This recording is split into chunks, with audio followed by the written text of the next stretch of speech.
Hello students, welcome to my channel literature ज्ञान।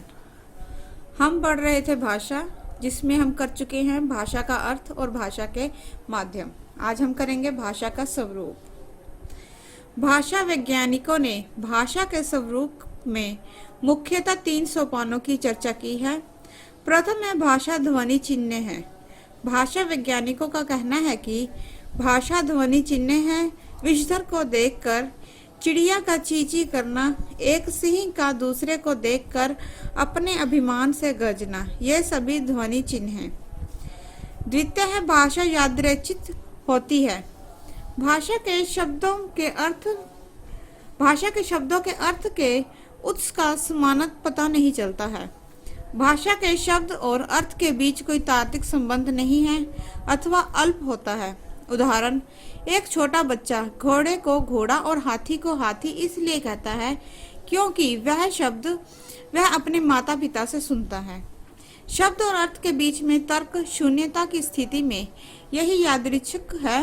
यदि ये शर्त लागू नहीं होती तो एक अर्थ के लिए सभी भाषाओं में एक ही शब्द होता है। संस्कृत में कुत्ते को श्वान कहते हैं, हिंदी में श्वान को कुत्ता कहते हैं, रूसी भाषा में कुत्ते को सुबाका कहते हैं। तृतीय है भाषा रूढ़ होती है। ध्वनि संकेत अर्थात शब्द का जो अर्थ होता है उस अर्थ के पीछे कुछ बड़ी परंपरा होती है। वह परंपरा इतनी पुरानी होती है कि हम उसके मूल तक पहुंचने में असमर्थ होते हैं। उदाहरण, वृक्ष वृक्ष के रूप में रूढ़ हो चुका है। ग्रंथ को हम ग्रंथ कहते हैं, किताब नहीं। परंपरा से सुनकर ये शब्द इसी रूप में ग्रहण किए जाते हैं। भाषा शब्द से अभिप्राय।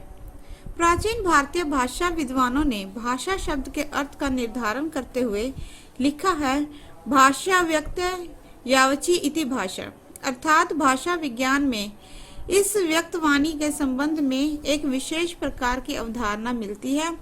यह व्यक्तवाणी भाषा की पूर्णता को प्रकट करती है। व्यक्तवाणी से अभिप्राय। अभिव्यक्ति की सार्थकता जब वक्ता की भाषा उसके भावों और विचारों को श्रोता तक पूर्ण रूप में पहुंचा दे तब वह भाषा व्यक्तवाणी भाषा कहलाती है। उदाहरण, स्वामी कहता है जैसे, सेवक रामायण ले आओ। यह वक्तवाणी को सुनकर यदि सेवक रामायण ले आता है तब हमें समझना चाहिए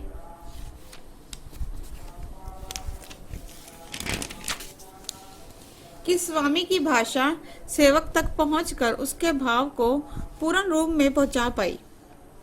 एक भूखा व्यक्ति एक दाता के पास जाकर यह आग्रह करता है कि मैं 2 दिन से भूखा हूँ, मुझे भोजन दे दो।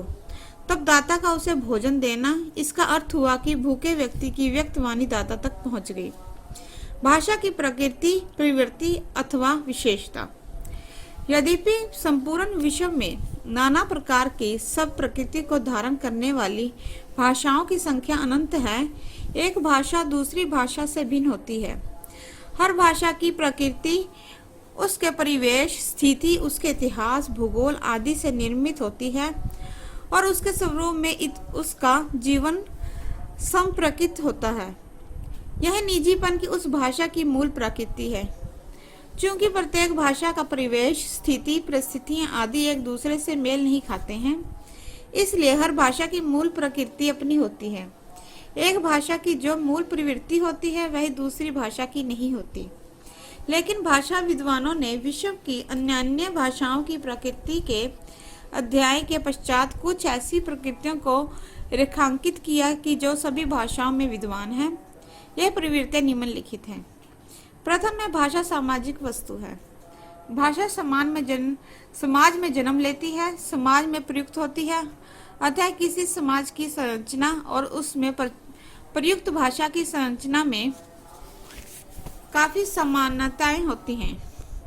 यदि ऐसा ना हो तो वह भाषा उस समाज की अभिव्यक्ति और चिंतन के साधन के रूप में काम नहीं दे सकती। उदाहरण, पश्चिमी हिंदी समाज में भूतकाल के कर्ता को नए चिन्ह का प्रयोग मिलता है, पूर्वी समाज में नहीं मिलता। पश्चिमी हिंदी समाज में जैसे कि मैंने रोटी खाई है, पूर्वी हिंदी समाज में हम रोटी खाएं। पश्चिमी हिंदी समाज में मैंने बाजार जाना है और पूर्वी हिंदी समाज में मुझे बाजार जाना है। धन्यवाद।